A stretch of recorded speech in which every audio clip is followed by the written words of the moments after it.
Why are small icebergs called growlers? Imagine you're sailing through icy waters and suddenly spot tiny floating pieces that seem almost invisible. These small bits of ice are called growlers, and they have a fascinating story behind their name.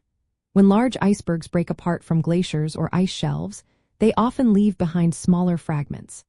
These tiny pieces are known as growlers because of the sounds they make.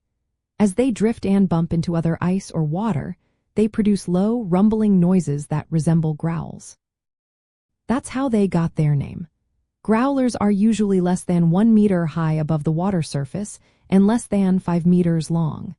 They are often transparent or have a greenish or dark tint, making them tricky to see against the ocean. This low profile makes them dangerous for ships because they can be hard to spot, especially in rough weather or poor visibility.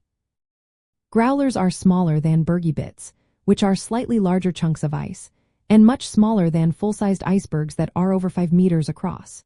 They form naturally when glaciers or ice shelves calve, which means chunks break off and float away. This calving process is part of the natural cycle of ice in polar regions, where ice constantly forms, breaks apart, and melts. These tiny ice pieces are important because they influence ocean navigation and local ecosystems.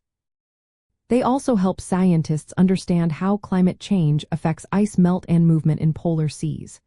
Recognizing growlers is essential for safe sailing in icy waters.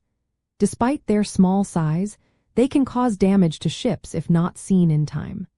Their presence is a sign of ongoing ice activity in the polar regions, reflecting the natural and continuous process of ice formation and breakup. So next time you hear about growlers, remember they are the small, rumbling fragments of ice that tell a story of the dynamic and ever-changing polar environment.